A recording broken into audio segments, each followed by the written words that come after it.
we're going to be in Mark chapter 12. We're actually going to bump back to Mark chapter 11 for a little bit, but we're going to be in Mark chapter 12. If you want to be there, you're more than welcome. We should have verses up on the projector so that you can see this. But I want to tell you a story about Jesus. I love telling stories. You know, I'm going to get up here and we're going to preach the Bible, and we're going to get into the Bible, and we're going to get in depth on what's going on there. But at the same time, if you don't leave knowing a story and understanding the story, you're missing out a little bit of what the Gospels are. Because if you ever read the Gospels are a big, long story. It's telling you the story of the people that follow Christ. It's telling you the story of what Christ was going through and what he did and what he taught. And yeah, there are lessons and sermons in there, but they're in the midst of a story of a life that he was living, of a life that his disciples were living. And you and I are living a story ourselves. You and I are living a story that God has called us to do. And in this particular part of the story, we're in the middle of Mark.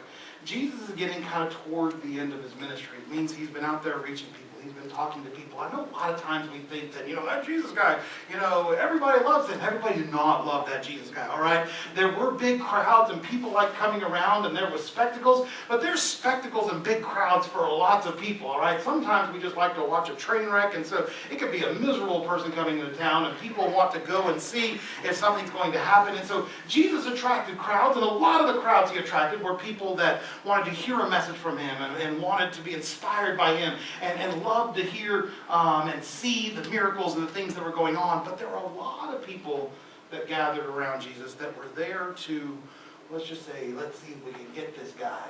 They weren't too happy with him. They weren't too excited about him. I'm calling these guys the team of unbelievably smart guys. I like, superhero movies and things like that.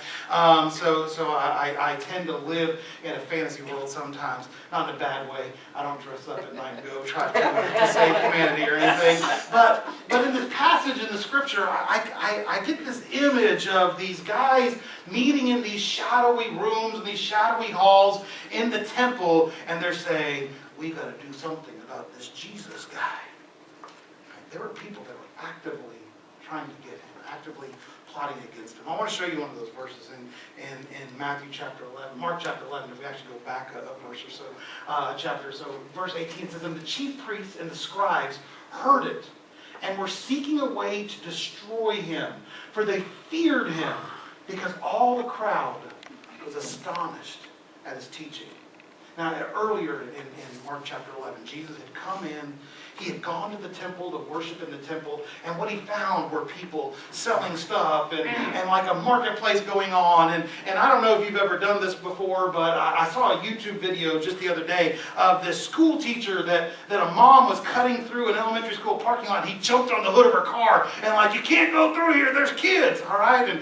And protecting his kids and jumping on the hood of the car. And people were using the temple like that. They're like, well, I live on the other side of the temple. It's a long way around. I'm just going to walk through the building. And they would wander through the temple, pop out the other side, carrying their groceries or whatever. They had just gone to the store and had everything they needed, carrying their kids along with them, screaming like, don't bother me, I know you're preaching, I'm just going to sneak through to the other side.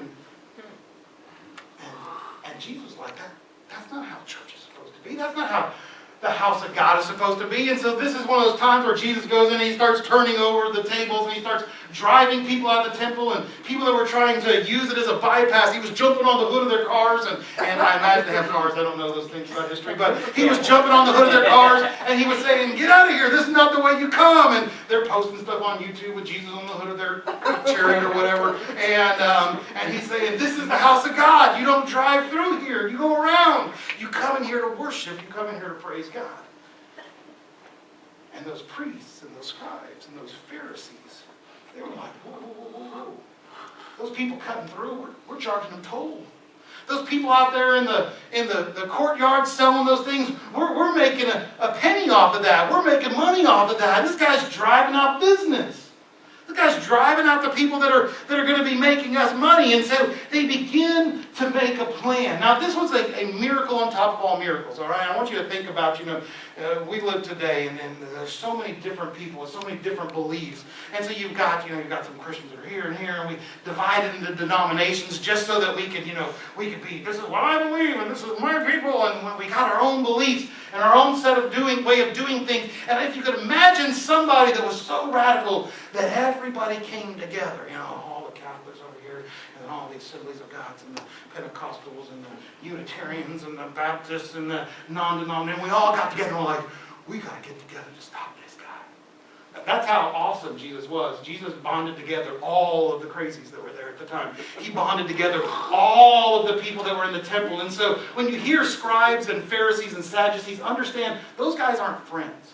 They believed different things. The reason they had different titles is because they actually disagreed and argued all the time. They didn't like each other.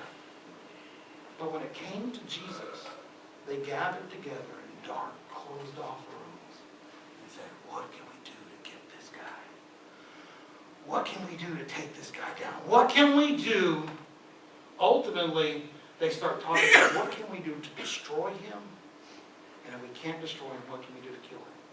So they made a plan. I mean, how do you destroy somebody today? I mean, you destroy people today in a million different ways. I mean, maybe it starts off, let's just humiliate them. You know, you publicly humiliate somebody, and a lot of times they'll just leave because they don't want to deal with that anymore. I got a good friend that is a United States Senator from Oklahoma. His name is James Lincoln. We ask him all the time, you know, hey, James, are you going to run for president? He's like, if I run for president, my wife will divorce me. Because she's like, I don't want anything to do with all of those people coming and talking to us. He's like, it's tough. It's hard if you're in a public place. People want to humiliate you. They want to tear you down. They want to beat you up. They want to discredit his ideas. This Jesus guy is not preaching the way they would preach. So maybe if we could discredit what he's preaching, what he's teaching. They want to get people to doubt him, to question him. They want to divide his supporters. Maybe if we could take people that are here and get them to argue against each other. You've seen this happen before. I mean, it happens today. It happens with churches today. It happens in politics today. It happens all the time. And so the scribes and the priests and the Herodians and the Sadducees, they all get together and they make these strange bedfellows, and they believe that the enemy of my enemy is my friend. They're like, how can we get Jesus? And over the next several chapters and other chapters in the gospel, we see them attacking Jesus. We see them coming at him in a million different ways. And they're attacking him from their traditions and from their points of views and from their biases and even from politics and other things like that. You'll remember, like, you know, who do you pay taxes to? Who do you give money to? And Jesus says, give unto Caesar what is Caesar's, give to God what is God. They ask him about a man dies with his wife never having kids, and in the Jewish traditions, then the brother would marry the wife. And what if that brother dies and never has kids? And the next brother marries the wife, and then that brother dies and has the next one. And who's married to him in eternity? And trying to get him to make commitments about these theological things that were really just speculations that divided the church back at the time. And they're trying anything they can to get at Jesus. These unbelievably smart guys are trying anything they can to trip him up, to make him falter. And in today's world, there are a lot of people that are trying to get us to trip up, trying to get us to falter, trying to get us to turn away from what is true, to turn away from what's right, to change our focus from where it should be. And in this passage in Mark chapter 11 and Mark chapter 12, Jesus is trying to show and give you and I a defense for why we believe what we believe and how we believe what we believe. So I've got some questions. This is interactive time, all right? I've got some interactive time for you. Which of these have you done this week, all right? This is super serious, all right? How many of you this week have prayed to the flying spaghetti monster, all right? It's a real religion. They're called the Pastafarians, all right? Anybody here a Pastafarian? Nobody here a Pastafarian? Okay, good, good, all right. I'm not going to make you raise hands on all these because I don't want to know if you killed somebody this week, all right? How many of you, okay. In my hometown, all right, we were the Cooper Cougars. That was my high school team. We had a big statue of a cougar that was red and blue downtown. I never bowed down to it, but I know there's got to be statues around here. How many of y'all worship any of those statues? Bowed down to any of them this week? All right. Nobody? Okay, just want to check. All right, just want to check. All right, there's a movie out. It's Deadpool. It's rated R. Don't go see it, okay? All right. But he says a lot of nerdy words, all right? And I just want to know, don't raise hands because I don't want to think you guys use those words, all right? But I want you to think in your mind, how many of those dirty words have I used this week, all right? I don't want to know if you hammered to your thumb or something like that, don't tell me, all right? It hurts my ears, all right? Every time I go places, there's always some 13-year-old kid. I use those words. All right, teach your kids better, all right? Let your kids know that that's not the way we want them talking today, all right? How many of you, okay, raise your hands, who is not here today? Some of you are checked out already. That's good. That's good. All right, we checked out. That's fine. Hey, we got a different Phil coming in preaching today, so you can sneak by. I understand. I always tell people this is the best time to get a nap right now, okay? Because the only reason I preach is because I can't stay awake to anybody else preaching. So that's why I'm up here. So if you feel like you need to get a quick 5 minutes in, that's okay. I won't judge you. I won't call you out either, okay? How many of y'all forgot Mother's Day? Not if you want to live. Sweet! Nobody forgot Mother's Day. That's awesome. That's great. We didn't forget it. We just did it late on purpose. No. Anybody murder anybody this week? Anybody? No? Nobody murdered? Okay, good, good. How about anybody steal a pen from the bank? Anybody? Oh, we got some thieves back in the back. All right. I try to convince people the bank wants you to take those pens. It's got their names on them. It's not stealing, but I had some people that were really nervous, like, oh my goodness, did I steal? So we live in a world today, as Christians a lot of times, we live in a world where like, these are things that I should do and these are things that I shouldn't do, all right? We got a whole list of them. Moses held them up on, 2 big slabs of stone, the 10 Commandments, right? In Oklahoma, we fight about the 10 Commandments because we had a Christian group put 10 Commandments up on the Capitol, and a group of atheists said, well, if you're going to put a statue up to the 10 Commandments, then we want to put our Flying Spaghetti Monster statue up on the Capitol grounds. And we fought about it, and it cost us like $100,000 to finally have a group move the 10 Commandments across the street, so they're not officially on government property. But we fought. There were Christians up there fighting so hard to keep this 10 Commandments because we love our 10 Commandments. And judges who put the 10 Commandments on their walls, and they fight for it because some people say, well, I'm not a Christian, that doesn't matter to me. And Christians saying, but it's the foundation of our laws. And we fight about the 10 Commandments. I'm going to get to a point, all right? Don't jump off on me yet, okay? But we live the 10 Commandments. The thing that was on our very first screen, we live in a world where the 10 Commandments are always telling us, thou shalt not, right? Thou shalt not. And I envision it, like in the old Western movie, somebody draws a line on the ground and says, cross this line, all right? And you don't want to cross this line. On the other side of the line is what you should not, that thou shalt not anything doing, right? And then on this side of the line, we're cool. I'm good.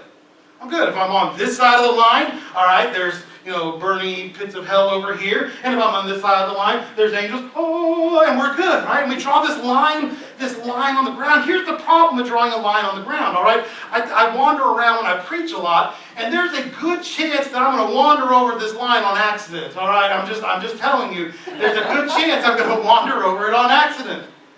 Unless I'm staring at the line. All right, there's the line. It told me on that line, very last of the 10 Commandments, do not covet your neighbor's donkey. Man, I had a neighbor with 2 beautiful donkeys. All right, 2 beautiful donkeys. In Oklahoma, everybody has a donkey, okay? So this is a false fact, but I'm going to tell it to you anyway, so you can back up. The preacher said everybody has a donkey, all right? Some people have horses, okay? But most of them donkeys, all right? So my neighbor had this beautiful donkey. There might be a time that I'm like, man, I wish I had that beautiful donkey. That is one gorgeous donkey. And just a fleeting moment, all of a sudden, without noticing, I've crossed the donkey line. All right, I'm on this side of it, okay? We're going to call it the donkey line from now on out, all right? I crossed the donkey line. If I'm not constantly being aware, I cannot do that. I've got to be focused on it. And in our lives, we struggle to be what I call the thou shalt notiest. The person that thou shalt not it the most, all right? So if I can thou shalt not him more than Phil, I'm good, all right? So, Phil, here's the line. And as long as I can do it better than him, I'm good to go. And a lot of us have built our entire faith on that. A lot of us have built our entire faith on, give me a checklist. God, give me a checklist. And if I can check off the things on the checklist, I'm good. And as long as I've checked off most of the stuff on the checklist, as long as I've been pretty good, I haven't worshipped, I'm not a Pastafarian, I don't use any Deadpool's words, all right? I honored my mom and dad because I remember Mother's Day, and nobody cares about Father's Day, all right? But I remember Mother's Day and Father's Day, whatever. I haven't murdered anybody, and they told me I could keep the pen. It was okay, all right? I'm good. As long as I can check everything off on the checklist, I'm good. God should be happy with me. reasons Jesus upset at the apple cart, one of the reasons that people wanted to kill him, because the reality is Jesus didn't believe that. Jesus didn't believe that there was a single line, and as long as we didn't step over it, we were good. If you don't believe that, go read the Sermon on the Mount and see how many times in the Sermon on the Mount he says, you have been told, and then he reads one of the 10 Commandments, and then he says, but I tell you, and then he makes it stricter, right? So if you don't believe that Jesus didn't think that checklist of, hey, I didn't do the Big 10, go read the Sermon on the Mount, Matthew chapter 5, 6, 7, go read that, and you're going to find out that Jesus had a different standard. And those Sadducees and Pharisees, they were not happy with that. And other times where Jesus says, hey, you guys tithe a 10% of your mint garden.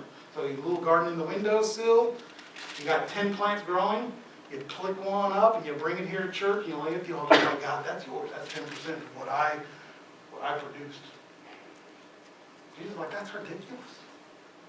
You're tithing 10% from your mint garden. You're trying to make that check mark of God, I've done this thing. Yet you're denying mercy, you're denying justice to the poor and the needy and the sick and the widows and the orphans. Jesus had a different standard. Jesus had a different way of looking stuff than you and I do. Those unbelievably smart guys, the guys that were in that dark room thinking about stuff, they had a vision of what they thought the world should be like. They had a vision of self-preservation. They had a vision where it was all about them and their ideas and their thoughts. They had a vision that tradition was more important than grace. They had a vision that yielded to the mob. There were times that they were saying, we don't like what Jesus is doing, but hey, the crowd loves it, and so if the crowd loves it, we're going to get a bumper sticker and stick it on the back of our car too, our chariot too. All right? They had a vision that compromised their even very beliefs. Of those 10, those 10 commandments, one of them says don't murder anybody, but they sat around and said, how can we kill Jesus? That's how broken they had become. They'd gotten to the point where they were going to violate, not just, Jesus said, it says don't murder, but I say don't hate. Jesus changed the line. He put it much more this way. They were going all the way over the murder one. They're like, how can we kill this guy? They wanted him. Today's church, we suffer with some of the same things. Where we try to live in the past instead of look towards the future that God's called us to do. Where we spend all of our time having a budget that dictates what we do and what we don't do for God. Or where we have a schedule, we say, this is the schedule, this is what we have to do, it's on the schedule, it's the only thing that we do. I laugh, I was meeting with a Portuguese pastor the other day, and that whole schedule thing, he's like, one of the things that I miss, I'm like, well, what do you miss? He's like, when I was in Brazil, we did church 3 times a day on Sunday. And in America, they only want to do it once. And so he is upset because in America we have our schedule. We do church. We do it this one time on Sunday. When I was a kid, it was like 2 times on Sunday, but man, we're all busy, right?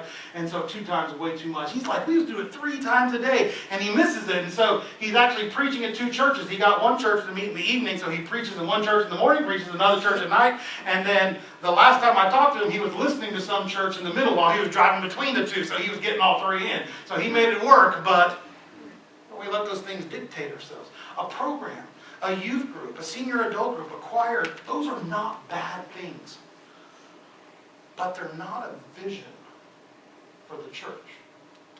They're things, they're programs, they're great. But they don't substitute truly knowing what Christ is calling us to do. Truly knowing what Christ is calling us to be. Where He's trying to have us reach, what He wants us to be a part of. So I want us to look at that Mark chapter 12. All right, I told you that's where we're going to be, so that's what we're going to do. Mark chapter 12. So remember, Jesus has been accused and attacked and challenged multiple times in Mark 11 and Mark 12, and this is really the last one. This is the last challenge. So one of Well, one of those leaders, one of those scribes, he's been watching Jesus, and I used to have a longer goatee. My wife made me cut it off, but I felt smarter when I could stroke it, and I can't stroke it. But it just makes me sad. It makes me sad. I can't think of much. I used to tell my students, I bivocational, I used to teach school, and I would tell my students, if you pull the chin down, it gets the brain to pull down too, so you can think better, all right? Because it gets way up there in the top of your head, and it doesn't get to the rest of your body, and so you just pull it down some. So, Mark chapter 12, Jesus has been dealing with all these people, and this one scribe is like, that Jesus guy's giving a lot of good answers. Maybe instead of trying to trap him, maybe we should try to learn something from him. And of all the scribes, this guy asked some serious questions. And one of the scribes came up and heard them disputing with one another. And seeing that he answered them well, he asked them, which commandment is the most important of all? Remember, we just went through the 10 Commandments. Which is the most important commandment of them all? This is where our minds get blown sometimes. Jesus doesn't mention any of the 10. Remember all the Christians fighting about, we need to get the 10 Commandments. The 10 Commandments didn't make Jesus' top list. None of them. Jesus answered, the most important is, Hear, O Israel, the Lord our God, the Lord is one. You shall love the Lord your God with all of your heart, with all of your soul, with all of your mind, and with all of your strength. And the second one is this, you shall love your neighbor as yourself. There is no other commandment greater than these. This is actually what we call the Shema. Right? We can use some Hebrew today. The word Shema means hear or listen. So you see where it says, Hear, O Israel? This is actually from the Old Testament. You can go look it up in Deuteronomy chapter 6. Deuteronomy chapter 5, we get the 10 Commandments. Deuteronomy chapter 6 is the passage that says, bind the verses on your wrists and on your foreheads and teach your kids while you're walking down the streets. And then it says, Hear, O Israel, the Shema. Hear, O Israel, the Lord your God, the Lord is one. Love the Lord your God with all your heart, soul, mind, and strength. Why do I tell you this? Because we have spent so much time trying to teach people that it's all about finding a line that we shouldn't cross. And when Jesus was asked, what command should we follow the most? It had nothing to do with the checkbox. It had nothing to do with the line. He said, you should love the Lord your God with all. The checkbox is, what is the least I can get away with and be saved? What is the smallest amount I can do? If the line is right here, how can I get right on the edge of the line? You've been driving the car with your kids before where they're like, I'm over the line, and they're like, there's a laser here, it's going to cut your arm off, leave me alone, you're on my side of the car. And we do that. We get right up to the next one, we're like, God, it's right here. I didn't cross it, all right, oh, my arm's over, but my feet are in. It's good, right? And we do that with God. We like to say, God, this is where I have to be, God. I got to be close to the edge. I got to be close to the line. I can't do anything else. And we spend our entire life this direction, looking at the line, pointing towards destruction because that's all that we know. And Jesus says that's the wrong idea. The idea should be that we are turned the other direction, looking towards glory, having our eyes focused on Christ, and pursuing Him with all that we have. Pursuing Him with everything. The whole thing about Jesus talking about them tithing 10% of their mint, the reason Jesus was making fun of that is he's like, you know what? 10% of your mint doesn't belong to God. It all does. Everything you have, all of your energy, all of your time, all of your money, all of your resources, it's all a gift to us from God. And if our eyes are fixed on God, and if we're saying, Jesus, I'm going to love you with all my heart, I'm going to love you with all my soul, I'm going to love you with all my mind, I'm going to love you with all of my strength, we are moving away from those lines, but I don't need to look at the lines. Because if I'm pursuing God, if I'm following Christ, He is going to lead me so far away. They're not even going to be visible in my rearview mirror. The way a real Christian ought to be acting is somebody that's saying, God, all of what I have is yours. I don't want to be anywhere near the line. I'm not going to look at the line because I'm going to look at you. And as I follow you, He leads me farther and farther away from them. He leads me to safety in all that I do. We have to be people that are pursuing Christ. We have to be people that are that are leaving the shackles behind. We have to be people that are not spending our lives looking at a line, trying to say, God, give me a checklist, but instead are looking at Christ and saying, God, give me a vision. God, give me a passion that I can run after. I try to tell people, all is a lot. It's a lot. But the great thing about all is, you know what? Phil's an awesome guy here. His all's pretty good. Right? His passion, his knowledge, his wisdom, that's pretty good. And I know it can be tough sometimes saying, how in the world can I live up to Phil's example? Man, he's doing such a great job. How could I possibly do that? And the reality is my all may not be Phil's all. But God didn't ask me to give Phil's all. God asked me to give my all. And if I give my all, and my all is this much, guess what? God is so happy. In just a little bit, Jesus is sitting outside the temple, and there's people chunking big old bags of money, and I imagine Scrooge McDuck, and they got dollar signs on them, ka-ching, ka-ching, and then one lady comes up, and she's like going through the bottom of her purse, and she's pulling out coupons, and then bobby pins, and a piece of gum wrapper, and stuff like that, and at the very bottom of her purse, she finds two little things, and sticks them in, and Jesus is like, finally! Somebody knows how to give. Her all was this. She gave all. And there were people that were giving tens of thousands of dollars. It didn't mean anything to them. Because they had all the wealth in the world. And one of them was judged as righteous and holy before God. And the rest of them were not. The great thing about loving God with all is I don't have to judge myself against any of you. I judge myself against me and what God has called me to do. God says, are you giving your all? And I have to ask myself, no, God, I'm not. I'm holding this back. All right.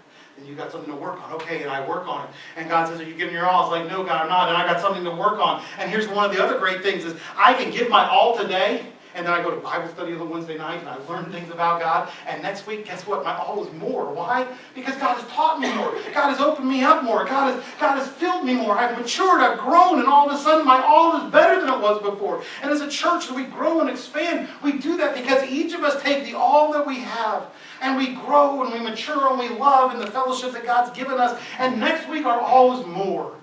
And next month, our all is even greater. And next year, our all is multiplied because each of us are growing closer and closer to God. And instead of a church spending their entire time looking at a line saying, yep, today, none of us crossed it, we're good this week, we're good. All right, y'all go home. That's great. Instead of that being the church instead is, hey, I've grown this much, and guess what? I can do this much more. I'm learning to love God with my heart this much more. I'm learning to love God with my mind. You know what passages of the Bible I studied this week? I've never read that before. And trust me, when you read the Bible, there's lots of times that you're like, I've never read that before. I'm sure you have, but God keeps bringing it back new to you. And so we learn and we grow and we mature. And then it leads us to the second, you shall love your neighbor as yourself. And then we start making an impact in our community. Because everything we do is about giving our all to what God's called us to do. And that becomes a real vision. My challenge to you is that we wouldn't be people that are spending our lives trying to fill out a checklist. That church would not be one of those things. You know, I showed up today. Bible said, remember Sabbath, keep holy, I'm here. When I was a kid, that's what it felt like sometimes. Sunday morning rolled around. Mom and Dad were like, time to get up. Wasn't allowed to watch cartoons on Sunday morning when I was a kid. I was like, come on, I want to watch cartoons. They're like, no, it's the Sabbath day, we'll keep it holy, no cartoons.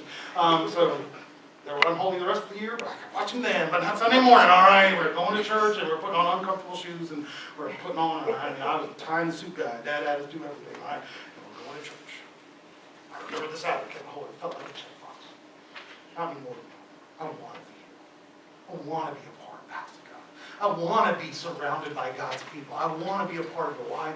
Because it's a joy for me. It's part of me giving my all.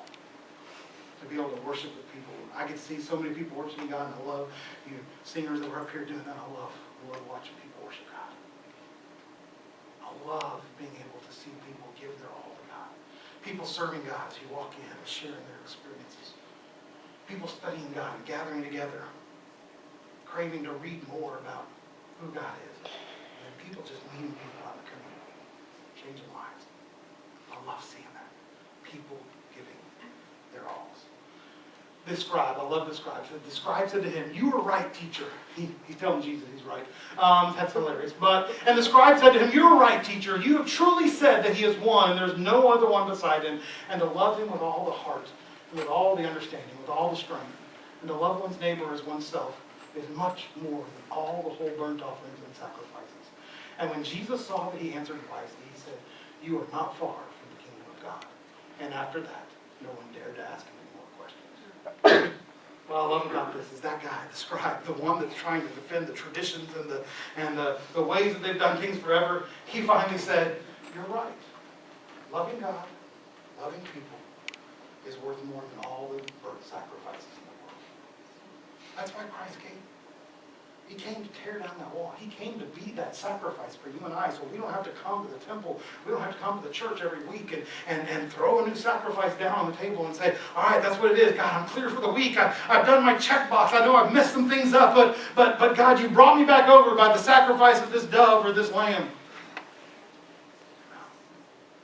We live on the side of grace, where our sacrifice that we look to is not some dead animal on an altar, but it's a living Savior, Jesus Christ. Amen. And we pursue him, and we run after him, and we love him.